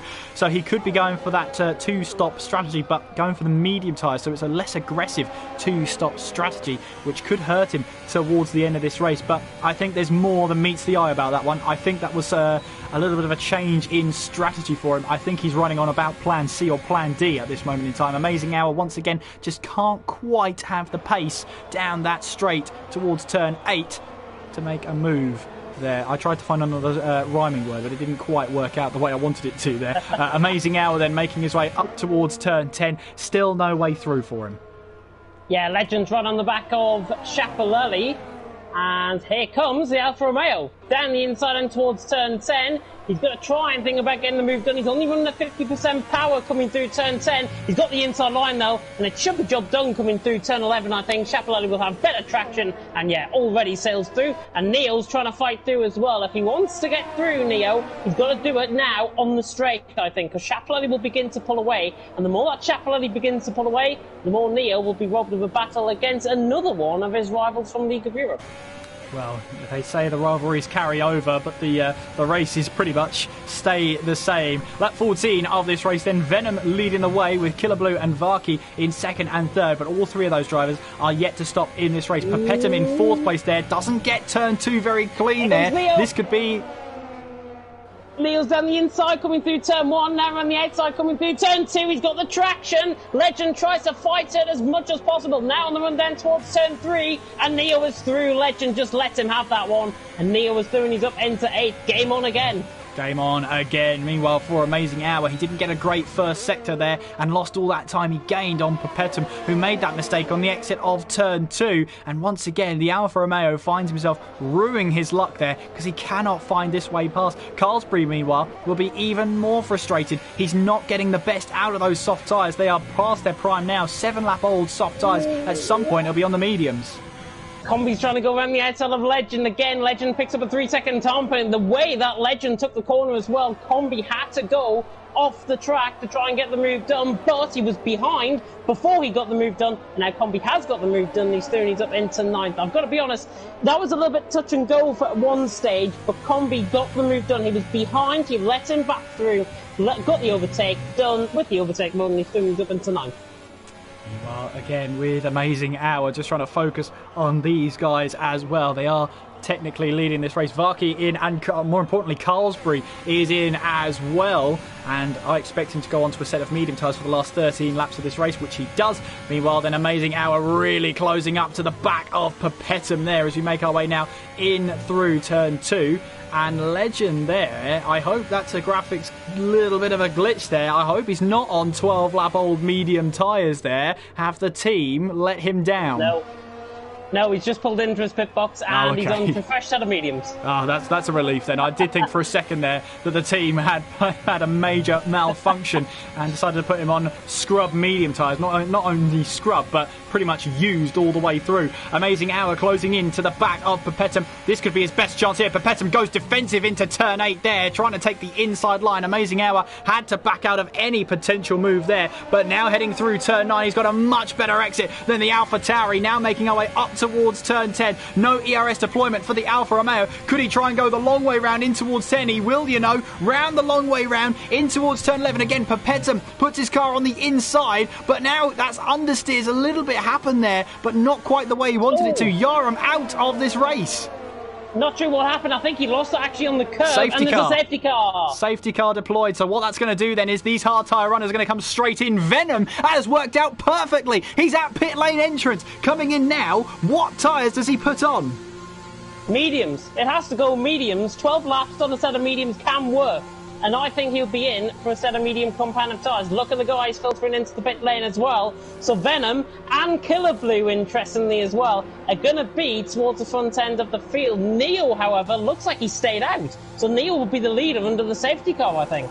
Yeah, he's on the hard tyres as well. I don't know if that's going to be the right call there. However, Venom, that has worked out a treat. That safety car came out at the penultimate corner for him. He rejoins in second place overall with just Neo ahead of him. But for Venom and for Killer Blue, wow, they are straight back up there. This is their mandatory set of tyres. Remember, they started this race on the hard tyres, and in fact, they started all the way down the order. So in fact, the one and only stop has now occurred under the safety car. That was probably the window they were pitting on anyway, and it has worked out perfectly for them. Although Perpetum and Amazing Hour will feel that they've been slightly robbed there, but they've got their work cut out for them towards the end. I think Carlsbury has been slightly saved at the moment, or slightly put at edge, because he's on a lap older tyres than Perpetum and Amazing Hour. But now all strategy is wiped off. Now everybody's pretty much on the same strategy until you get to Neo. Everyone's running on a new set of medium tyres apart from Neo. I can't help but think that wasn't the right decision from the Racing Point driver. Longer term, I can see what he's done, to be honest, because these mediums will begin to wear off at the same point as those hards will, right at the end of the race. So if Neil can stay there and defend for his life out in front, he might just have a chance of winning this, But it's going to be so difficult as Venom, Killer Blue, Perpetum and Amazing Hour are behind him. And for Perpetum and Amazing Hour in particular, they're 4th and 5th. They're going to be nullified, really, because the guys ahead, the two guys ahead, Venom and Killer Blue, are on the same strategy, on the same medium tyres as they are. So really, they've lost their one and only chance possibly to try and get the race win, and maybe even to try and get a podium out on track. But, as per Formula 1, nothing is said and done. No, absolutely. Just looking at the changes of position then, Venom and Killer Blue, wow, look how much they've risen up the table. 12 places gained for Venom, 8 places gained for Killer Blue. You've got Varkey, who's gained 6 places. They are so the biggest winners out of that safety car period so far. I'm going to assume we only have one more lap under the safety car because the field is already pretty much bunched up here. So they're all ready to go racing once again. I predict we've only got this one more lap under the safety car. And let's take you through the order as it stands right now. We've got Neo leading the race on those hard tyres. Venom is in second place, managing to make his stop work there. I'm sure that was his pit stop window anyway that he wanted to pit in at, but the safety car came out about 2 corners before the pit lane for him, and he was able to just slot into that pit lane nice and simply. Same for Killer Blue. They've both got themselves well up the order now, and starting on those hard tyres, they would have been hoping for a safety car at that exact point. That's exactly what they've got. Perpetum, the pole sitter, in 4th place right now. He's got his work cut out if he wants this race win. Amazing Hour in 5th place. Varkey in 6th place, well and truly in the mixture of the points now. Carlsbury in 7th place. Remember, he was on one of the only drivers on a 2-stop strategy. He's down in 7th place, but he's on the same tyre as everybody else, albeit a lap older. Combi in 8th place with Chapelele in 9th. Legend in 10th place with Lemon in 11th. Matthias in 12th. Amadi in 13th. Cohen in 14th place. Coutinho rounding out that top 15. And after his poor start and after everything didn't seem to be going right for him, poor Coutinho, he's right back into the thick of it. He's got a great opportunity to get some serious points out of a position where he might not have got many. Looking at the penalties, though, I will put you out of your misery and say he's got 12 seconds worth of penalties. He's got most out of everyone out on track. Whoever it was, by the way, that came in for that 5-second stop and go has served it. So we've only got 6 drivers now with penalties. That's Venom, Papetum, Carlsbury, Schiaparelli, all on a 3-second time penalty. Legend on 9 seconds, Cagini on 12 seconds. Safety car coming in this lap. Yep, so Neo will be the head of the field right now, and of course the safety car lights turn off very early, all things considered, because you've still got about 5 or 6 corners before you're ready to go on the start-finish line. Now, of course, with the safety car, as long as the lead car keeps a consistent pace, that is absolutely fine. There have been some tweaks as well in the latest patch that hopefully if you do manage to overtake someone and give the position back, you're now no longer penalised for that one. So Neo is now going to bunch up the pack and it's up to him to restart this race. The safety car has to be beyond the pit lane speed limit line, but Neo can go any point now, and he's decided to go for it now, in through 14 and now towards turn 15. You can't overtake until you've passed the timing line on the start finish line, which for this track is the start finish line. Here we go then, 10 to go here at Paul Ricard. We're back under green flag racing. Neo leads the way, but can he hold on against Venom for what seems to be a long time? It's 50 odd kilometres he'll have to hold on for on those tyres, but here comes Venom on those fresh medium tyres. It's only a matter of time surely for Venom to try and find his way through. Killer Blue in 3rd place, Papetum in 4th, and meanwhile Neo gets it all wrong on the exit of 4. Here goes Venom up the inside in towards turn 5, and just as quickly as that, Venom has the traction, he's got the position. Venom leads the French Grand Prix. And Killer Blue's going to come through as well, as Killer Blue's actually going to get the run now on Venom. And he could get 2 for 1 down the Mistral straight. He's running the outside now into the chicane. No, very late on the brakes. Venom tries to force him off track. Amazing Hour has picked up a 3-second time penalty, but Venom somehow hangs on. Killer Blue right having a go. Neo is still involved in this as well, but look at Papetum. Papetum has latched onto the back, and Amazing Hour's slight mistake has got him still onto the back. Varkey and Carlsbury is also looking quite racy as well. Yeah, Venom just having to hold on from Killer Blue there. They almost went side by side going in towards turn 11, but they both thought the better of it there. So Venom leads and Killer Blue up to 2nd place. Neo down to 3rd from that start. Papetum still in 4th place. He'll want to try and get past that racing point as quickly as he possibly can. 14 approaches now, but Papetum runs a little bit deep there. He goes the long way around in towards turn 15. He's got the inside line, and from what I thought was going to be a mistake from Papetum, turned out to be the most brilliant move you've ever seen. What a move from the AlphaTauri driver. Here comes Amazing Hour though, looking to pick up the pieces up the inside in towards turn 1, and he's got that position, and that decision from Neo to stay out looks like it's starting to bite him. Really starting to bite him. He's lost 4 positions in the space of a lap underneath from that safety car restart. But Papetum, let's just talk about that move around the outside through turn 14. I did say you would get a move around the outside of turn 14. It's like James Head's predictions are all falling into one. Oh, but he's got a huge amount of oversteer there on the exit of 5. Here comes Amazing Hour. No DRS just yet. This has to all be Slipstream and ERS. The AlphaTauri's got the inside line though, going in towards turn 8, and Amazing Hour actually backs out of the throttle, tries to go around the outside in towards 8, runs deep into 9, and that's going to compromise his exit. What about Neo? He's not close enough to take full advantage of that one, but that was a fine tightrope line there. It's yellow flags. Yeah, Lemon has spun off the curb, but Varkey coming across on Carlsbury through turn 10. Carlsbury has the hand of rage. Varkey, they make contact coming through, and it's going to be so difficult. And Varkey has spun. He put Correa's off track as well, and that really wasn't needed. Varkey still in this race. He can get back going. He's just waiting for Lemon, I think, as he rejoins track, and Varkey definitely not happy with that one. He's down into 14th position. Contact that really was not needed at all, and Varkey crashes into the pit wall, and we might get another safety car, or at least a VSC. It is a VSC there, so we're down to 14 runners in this race though, so Venom still leads this way. Killer Blue in 2nd place. Papetum now is up to 3rd place, and that top 2 right now will be counting their lucky stars. They are getting to battle for this lead of the race on those medium tyres. This is exactly how they wanted their strategy to go, and they looked out of it outside of the top 10. But that just shows you, never give up in Formula 1 because anything can happen. Venom is leading the way. Killer Blue in 2nd. Papetum will be looking to try and change things here in 3rd place. It's Amazing Hour in 4th place. Neo 5th with Carlsbury in 6th. Combi in 7th, Chapalele in 8th, Legend 9th, Matthias in 10th, Amadi in 11th, Cohen in 12th place with Coutinho in 13th, and Lemon coming into the pit lane. He's now onto a set of soft tyres and will try and go for the fastest lap of this race. I don't think we're too far away from green flag racing here, because the cars are starting to pick up the pace then as we make our way through. And just to say that, we are now back under full course green racing.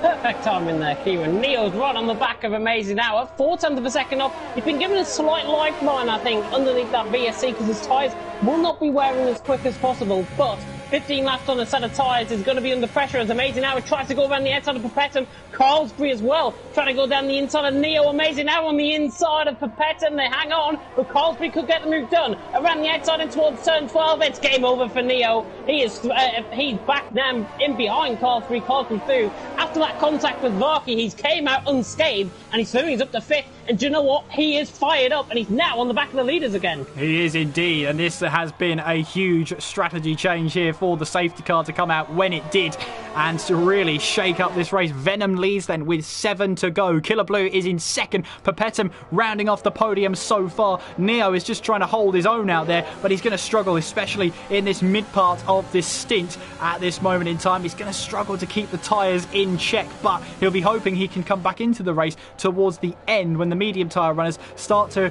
get to a similar delta as the hard tyres he's running, but that's not going to be for a while yet. He's going to have to do a lot of defending going through. Combi, meanwhile, is making his way through. I believe this is his debut here tonight, in 7th place right now. He's got a chance of getting a top 6 finish as long as he can keep everything together. Amazing Hour really now closing into the back of Perpetuum with DRS online. Yeah, Combi as well on the back. Hopefully he won't be ending up like a Combi boiler out on track. That's terrible, I know. Neo still in 6th position for now. Combi in 7th, Chapalele in 8th, Legend in 9th, and Chapalele closing up on the back of Combi. The two Germans could go at it now through turn 10. But Combi just hanging on for now. Chapalele is there. He's there to fight. He's there to try and get the move done. But currently, no finding his way through. But these guys are just beginning to pull away from Legend. He just seems to be struggling as hanging back the likes of Matthias, Imadi and Cohen. Really disappointing debut from starting so high up on the grid in 12th now. Coutinho 13th, Twitch Lemon in 14th. Venom is hanging on still though, but he's got a 3-second time penalty, which could be absolutely crucial. It could be indeed, and it could shake up this race. Of course, with those penalties under the safety car, it's going to exacerbate them and make them even more painful to take towards the checkered flag. Amazing Hour, though, on the back of Perpetuum. They've both got penalties, as you can see by the black and white diagonal flag next to them. Killer Blue, no penalties whatsoever. This could be a day for him. Carlsbury picks up another 3-second time penalty, which could really put himself down the order if he's not careful. The likes of Neo and Combi will be hoping to keep themselves clean in the penalty front to try and get themselves high up the order. Yes, Neo is not on the same tyres as these guys. Yes, he won't be lapping as quickly as them, as Lemon sets the fast lap of the race, 29.8, and then promptly leaves the session. He still has to run and finish on his own power to score those points, though, so he'll be wanting to try and get back into this session as quickly as he possibly can. Lap 22, though, not far from the checkered flag, but look at that. That picture tells a whole story. This field is bunched up like nothing else, and at this moment in time, anybody could be winning this race for sure. Top 7 separated by 3.2 seconds out on track. That is how close it could come. But Combi, I think, has got to get the move done on Neil sooner rather than later. Neil's hanging in there very well, I've got to say. He's only lost a couple more positions. He's there in 6th position. He's there on merit still. And these tyres will only start to begin to come into play around this point now. Chapalele tries to lunge it down the inside of Combi there, but not close enough indeed. Twitch Lemon, by the way, I think he set the fastest lap, but because he's not underneath his own power, I don't think he's going to get that fastest lap. Speaking of overtakes, though, Matthias is going to get the move done down the inside and towards turn 1. The Mercedes through on the hats, and he's through and he's up into 9th position, and that is a runner of not having 3-second time penalty. Legends just picked up another one. Matthias through and he's up into 9th. Yeah, and those penalties will shuffle up the order for sure, as we'll check those penalties. We know the drivers that do have penalties. What we don't know is how much they have. We know that Carlsbury has a good 9 or 10 seconds. Carlsbury spun! Carlsbury spun and cut up. Neil's been caught up in a bit of contact as well. He's got a 5-second penalty. Neil retires out on track. I don't think that's going to warrant a safety car. Not really sure what happened there, to be honest. It looks like Carlsbury got caught in a bit of a half spin. I don't think he realises that Neil's actually retired from the race.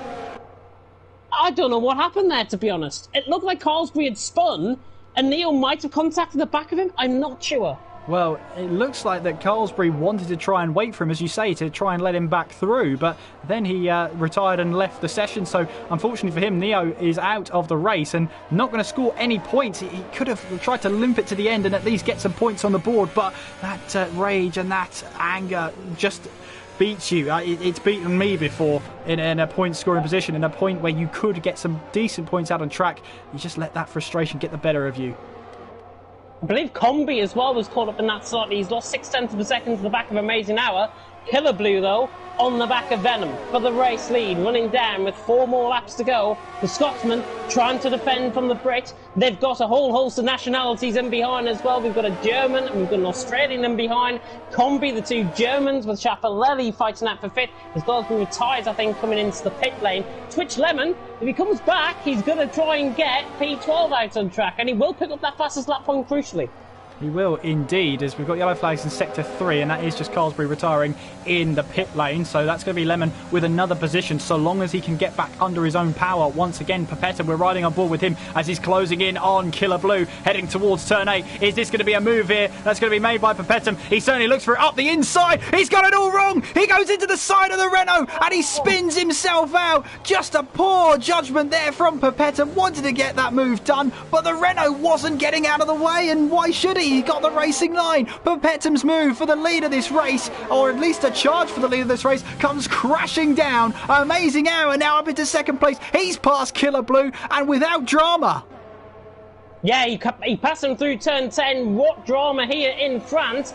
Combi as well, just got overtaken by Schiaparelli down into the Mistral Straight. That is how you do get an overtake done, down into the chicane node, and Schiaparelli is doing, he's up into 4th position and can now begin to push. He's got clear air in front. Killer Blue, another driver from League of Europe, just ahead of him, and Schiaparelli will be hoping to try and close in very soon indeed, but 3 more laps to go. What drama? We still don't know who's going to win. No, absolutely not. And it's keeping us on the edge of our seats with 3 laps to go. Any one of the top 3 here could be in line for their first ever TT Masters League win. How amazing would that be for Venom, for Amazing Hour, and for Killer Blue? With Amazing Hour on debut, don't forget, as well, making his first appearance in that Alfa Romeo. Meanwhile, Venom and Killer Blue have had, well, Venom's, I believe, had 12 race starts. Killer Blue, 11. And 2 podiums is the best for Killer Blue right now. Coutinho picks up a 3-second time penalty, but I have to say as well, they're both, all 3 of them are doing a fantastic job right now. They don't have far to go for one of these 3 to pick up their first win. Or could we see some sort of an upset? Schiaparelli still in the running there. If something goes wrong with any of the cars ahead of them, he could try and swoop in to try and get a result. He's already had a win in 6 starts here in TT Masters League. He'll be wanting to try and make it a second. Combi on debut, and meanwhile is in 5th place. So a whole host of drivers who don't normally find themselves at the pointy end of the field now have a huge opportunity now to score some real points on the board. And all because of that contact as well with Pipettam. And it really brings the race into play. But look at Schiaparelli, look at that gap. It's 1.8 seconds now. It was 2.4 at the beginning of the lap. Schiaparelli is beginning to fly out on track. I'm still on board with Coutinho, who's still on the back of Cohen, trying to repeat a Pipettam move earlier on in the race through 14. But he's not close enough. He'll try and get the exit out the final corner. But 2 more laps to go. There's the penalties run down, by the way. Venom and Amazing Hour, Schiaparelli, and Imadi have all got 3-second time penalties. Pipettam's got 6 seconds. Legend got 12. And Coutinho's got 18 seconds worth of penalties. How he'd be wanting to end this race now.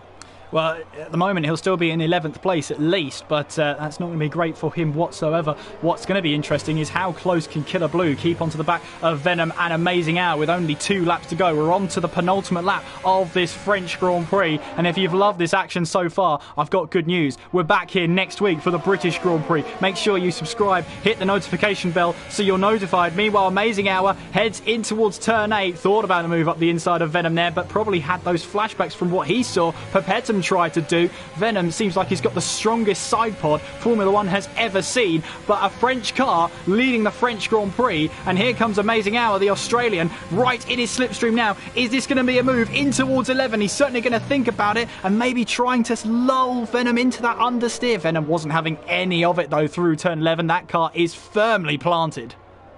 Venom, I've got to say, is driving one of the best races I've seen him drive in TTML, without a shadow of a doubt. He's been very clean, he's been really good in defensive driving here tonight as well. But he's got to defend for one more lap longer. Just over 5 kilometres left for these guys out on track. And Venom, who leads, Amazing Hour in second, Killer Blue in third. These probably will be your top 3. Schiaparelli is trying to make an impact, 1.7 seconds off in fourth. Matthias trying to get close to Combi as well. Combi on debut was in fifth. Really good performance from him so far. Amazing Hour's got a tremendous run out on Venom though.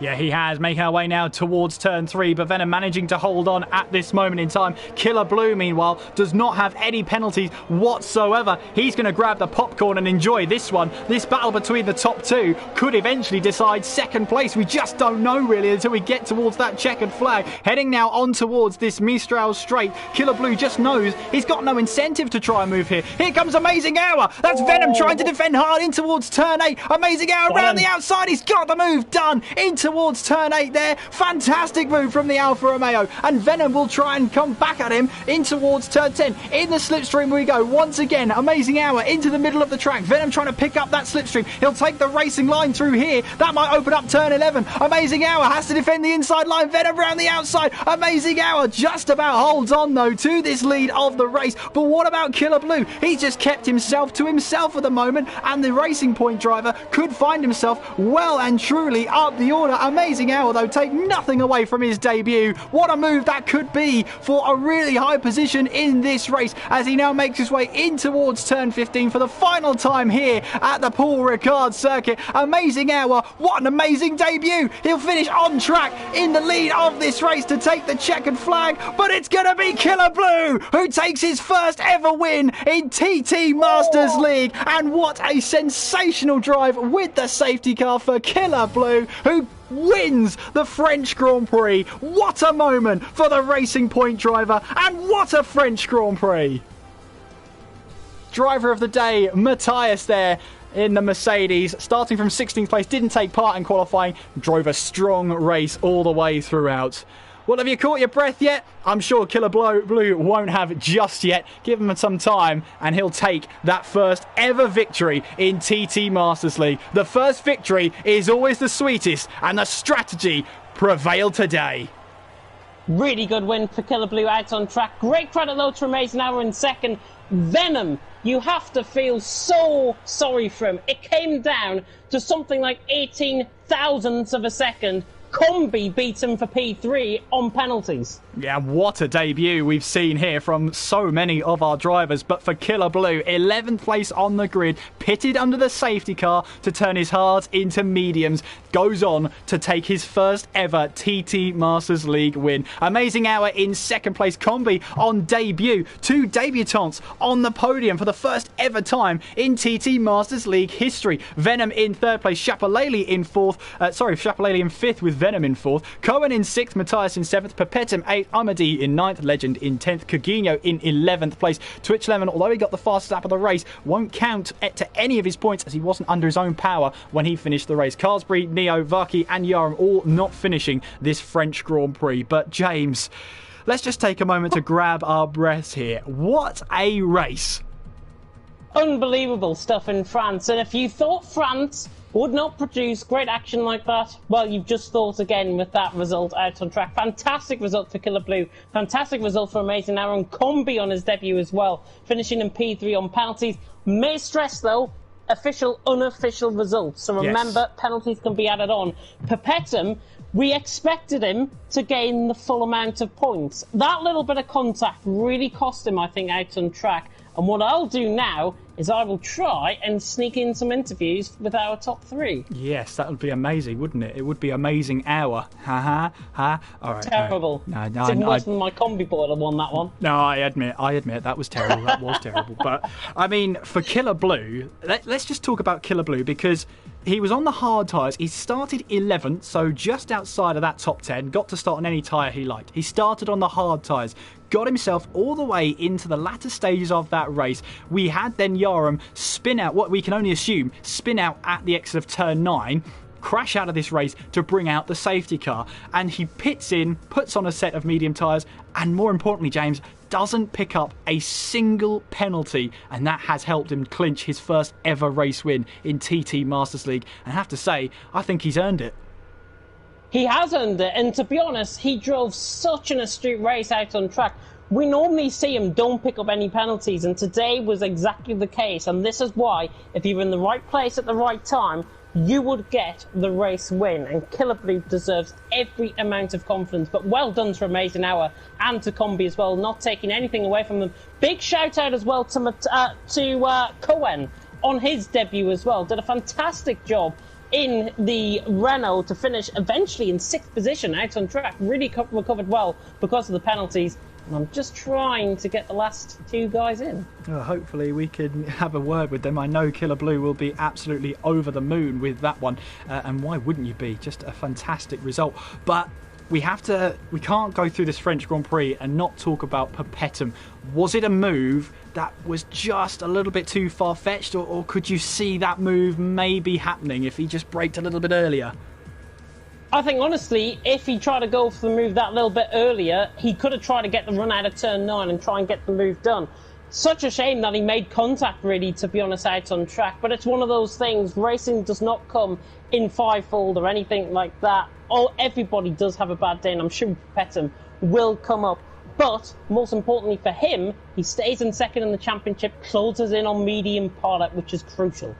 Yeah, and we know how dominant Medium Pilot has been, not only this season, but last season as well. He is the defending champion, is Medium Pilot, so we know how quick he is out there. But it could be a bit of a lost opportunity. He might look back at this French Grand Prix and think, you know, if I'd have got a few more points on the board, I could really be challenging towards the end of the season. But the only way we'll find that out is by going towards the end of the season and seeing how everything plays out. I'm very happy to report we have all of our top 3 in tonight's commentary box. Hopefully they've got all their voice settings correct and whatnot. But I want to start first with someone who's got their first ever TT Masters League win in what I believe to be their 13th attempt. Killer Blue, can you hear us? I can indeed, hello. Oh, Killer Blue. Well, I have to say, first ever win here at the French Grand Prix and in TT Masters League. Just talk us through how you're feeling right now. It's absolutely crazy. I was nowhere the whole race, and then the safety car just completely fell into my lap, and the last 10 laps I was sweating, my heart was going like crazy. I knew I just had to not get a warning, and I'd won the race. I'd been on 2 for ages, and it was just... there was just so much relief across the line. It was crazy. And you qualified 11th place as well, so you got to choose your own tyres to start on. You started on the hard, so the initial strategy couldn't have been too far away for you pitting under the mediums when that safety car came out. No, because I was in a party with Neo, my teammate, and I was going to pit the next lap, lap 15, and then it came out when it did, and I was just like, it's perfect, I have to pit now. I wasn't expecting everyone behind me to pit, so that set me on edge a little bit, but it went as well as it could have done. I did struggle on the hards, but the mediums felt so much better. And let me just say this again, 30 points on the board. That must be a good feeling. It is, yeah, especially since I've missed so many races this season. The few I've done, I think Bahrain I was 4th, Baku 3rd, and then here the win, so when I've been able to race, it's gone really well for me. Everything's gone my way this season, so... I think that's just a cherry on the cake so far. We'll hand the mic over to James over there, because I know he's itching to ask a question too. Yeah, really good result from you out on that track there, Killer Blue. But just to focus our attentions on next week, it's the home track. It's Silverstone. It's the home of British motorsport.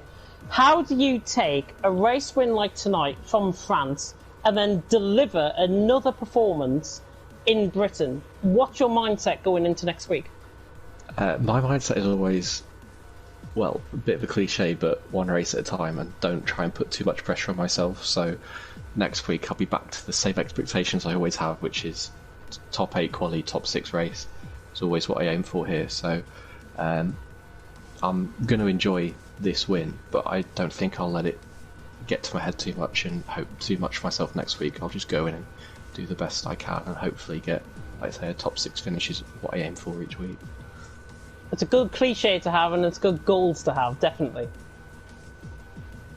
Yeah, I think it's the right way to go. You don't want to build yourself up too much, because when it does go wrong, it's going to hurt way more than it would have done. So enjoy the win, but I'd say don't get carried away with it. It's the best way. Yep. Well, I think, Killer Blue, we're going to let you go because you need to enjoy this race victory. So enjoy the rest of your evening, and congratulations on your first TT Masters League victory. Thank you very much, I will. Next up, we have, I believe, one of the only Australians we've ever had in TT Masters League on debut, finishing in second place. Amazing Hour, can you hear us? Yeah, I can hear you, bud. Well, Amazing Hour, second place on debut. How do you feel about that one? Yeah, I'm stoked after that. To be honest, that was a real cool race. Safety car, obviously, there around lap 16 did screw some of us hard tie runners up a little bit, but you know, sometimes like that's just the way things happen. The pace between I think it was myself and the AlphaTauri and also the Ferrari as well. I think we were pretty even there at the start, but Ferrari fell back a little bit.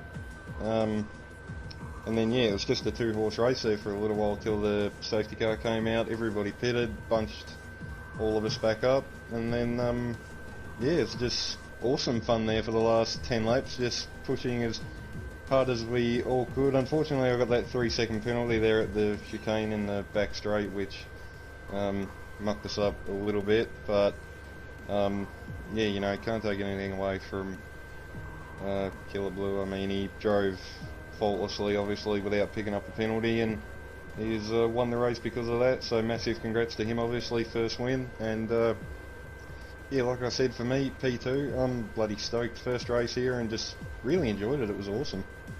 Yeah, and we can't go a lot further than not talk about your move on Venom towards the end of that race. I mean, what was going through your head at that point? I had a faint hope that Killer Blue would pick up a penalty on the final lap there, and I knew if he did, if I got past Venom, I could actually win the race. So that was the real intention, just to give myself every opportunity to win the race, and obviously to do that, I knew I had to get in front of him. I saw he had a little bit of oversteer just as we were about to come onto the back straight, so he didn't have the best run. I had absolutely no ARS left, but I burned it all up anyway.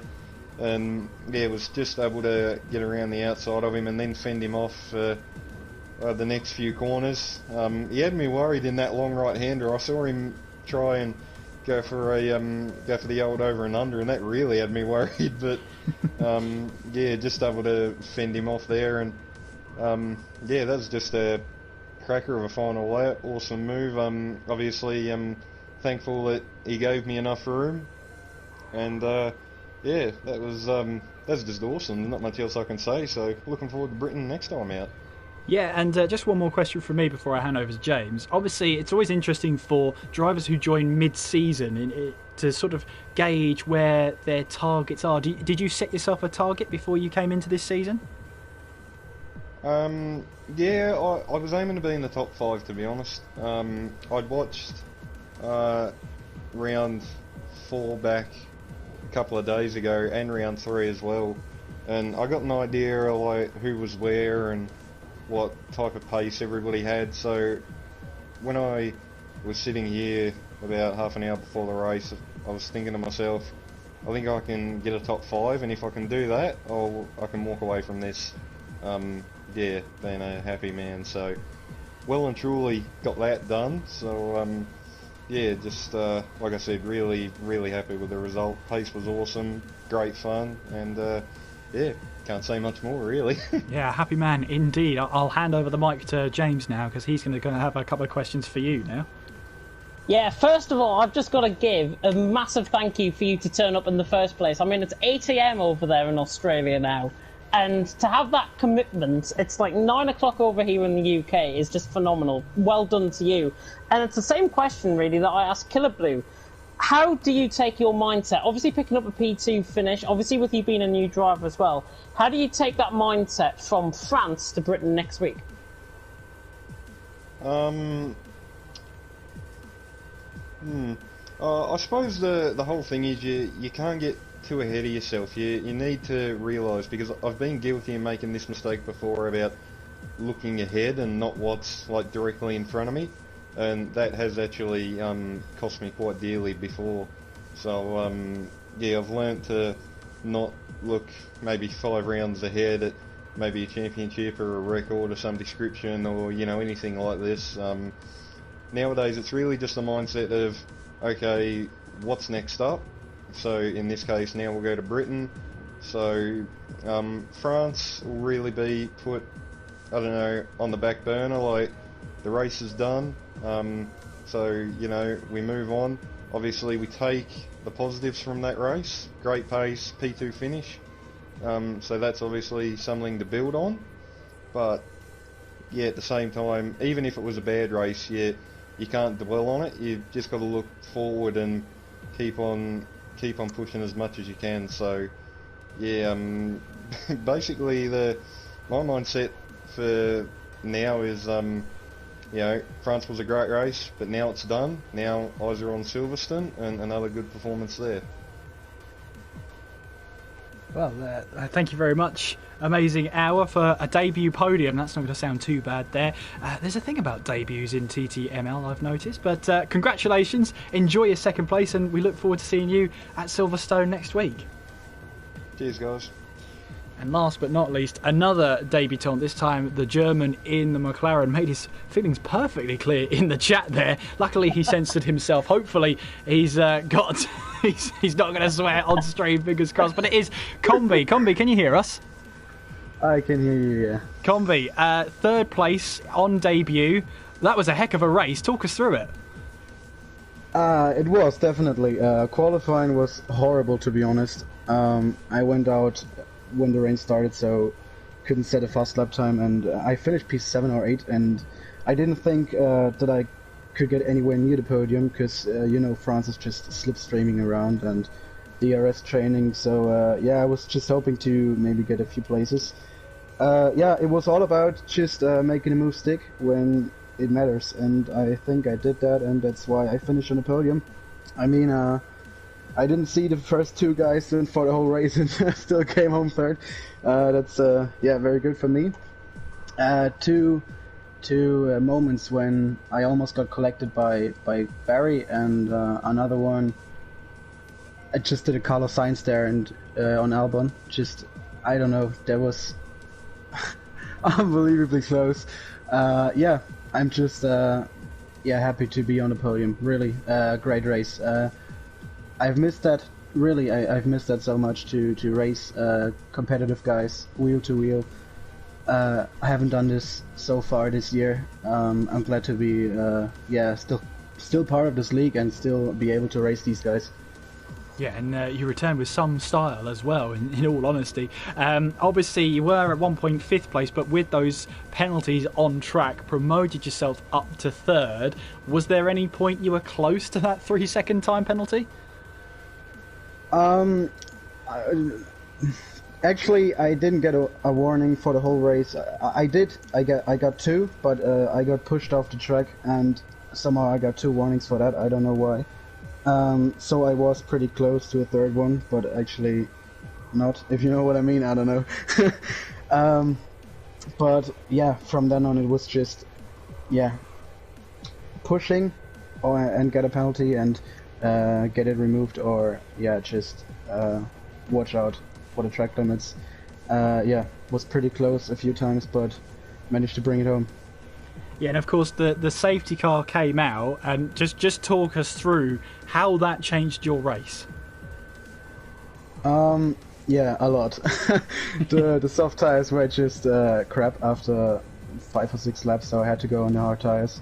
I didn't know I was racing 30 minutes before the race, so I had no idea what strategy I was going to do. I was just slowing down a bit to let the guys in front pit and see what tires they're going on. So I wanted to do a 2-stop, but I went into the pits and saw that these guys in front went on hards, so I changed it in the last second, went on hards, and these hard tires were just horrible, unbelievably slow. Understeer so much, and the safety car just, yeah, I mean, it saved everyone's race, I guess. made it faster for the stream, especially. The people had a lot more fun to watch that, I guess. And yeah, made it close again. So safety car just spiced it up again. Oh, it definitely did spice it up. Obviously, same question that I asked Amazing Hour. Obviously, it's interesting to get a feel of how our mid-season drivers or mid-season entrants feel about the rest of the season. Did you set yourself a target before joining the league here in this round? Not really. My goal is just to have fun every race. I mean, league racing is just like sport. If you play soccer or go karting or I don't know, it's just all about this feeling when you win. I mean, I was on the podium and I was so happy when I saw it, and these emotions, even if it's just on a console, but it's still great to do this. And I just want to have fun. I'm not practicing at all for any races because I don't have the time. But it's just for fun, to be honest. I don't have any goals. Well, that's great to hear. James, I'll hand over the mic to you for your questions. First of all, I just want to say I apologise for the awfully bad pun that I did halfway through the race on your name, which I'm sure you'll come up at later on when you watch the stream back. Yeah, terrible. Same question, really. How do you feel going into Silverstone, knowing that you've done well here in France? Do you take that forward for you, or are you like the other two with Killer Blue and Amazing Hour, and you just take it one race at a time? I think everyone in the back of the head is you won the race, or you're on the podium, or you finished P2. You want to, of course, keep that momentum up, and I don't know if I can race in Silverstone, but to finish on the podium here motivates me to, of course, get another podium, and that's what I want to do if I'm able to race. Hopefully you are able to, and that's it from me. Well, thank you so much, Combi, for joining us. Enjoy the rest of your evening and enjoy that third place podium debut. I'll do, guys. Cheers. I just want to say, mates, I watched the stream a bit.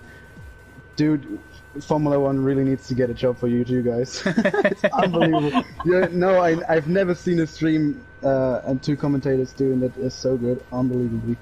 Thank you guys for doing this. Well, you're very welcome. I mean, Tom in the background as well, handling all the graphics and the multi-screen. I know he's been hard at work this race. We've been hard at work. He's been even harder at work to make sure you can not miss any of the action. Obviously, James and I are streaming, so he's got to try and pick whichever screen has the most action. But hopefully that means that you have a lot more replays of action that's just happened. So it's a real team effort, and big shout out to Tom, who is behind the scenes there. Well, thank you very much, gentlemen, for joining us there in that top 3 podium positions. Enjoy the rest of your evenings and enjoy those lovely virtual trophies that are coming your way. James, obviously we come to the end, or coming towards the end of the stream, and like we said, we've asked the drivers what they think of the British Grand Prix coming up next. What do you think of the British Grand Prix coming up next? Because I hear there's a special day on the horizon. There is a special day on the horizon, so yeah, it is going to be my birthday next Saturday. It won't impact on any TTML commentaries or anything like that, so don't wish me a happy birthday in advance until we get to Saturday, please. But for the British Grand Prix, I think it's one of those tracks that the drivers love to drive, and we love to watch as well. From our perspective, I think it's going to be fantastic. We should see a lot of overtaking. It's quite similar, I think, to France, especially down towards Stowe, where you have the bit of a DRS trains, and towards Copse as well. Plenty of overtaking opportunities. It's just one of those Grand Prix that is actually virtually going to be attended by fans as well. Well, fingers crossed. It's a classic circuit that produces some classic action as well. Seen plenty of races in the past, so very exciting, and there's a lot of action that happens, so hopefully you'll be joining us for the British Grand Prix next week. Make sure you are subscribed to the channel, hit the notification bell so you don't miss a single race ever again. If it's a weekday, we're racing. It's as simple as that. So hopefully you will join us for that. All the social medias as well, the Twitters are all down below as well for myself and James Head in the commentary box, and also Tom Zaggers behind the scenes with the stream. Now, normally this is the point where I wrap up the stream and wish everybody a good night and see you again next time at Silverstone. But I have one more thing that I do want to say. And unfortunately, it's not great news if you're listening in, or maybe it is. It depends. It depends. But after the Abu Dhabi Grand Prix, so heading into January, this will be my last season as TT Masters League Division 1 commentator. So I've been working alongside the likes of Maze for 3 years now. I started in what was TTL back in the day. December 2017 was when I had my first round, and I believe it was the Belgian Grand Prix, and you couldn't imagine my nerves at the time then.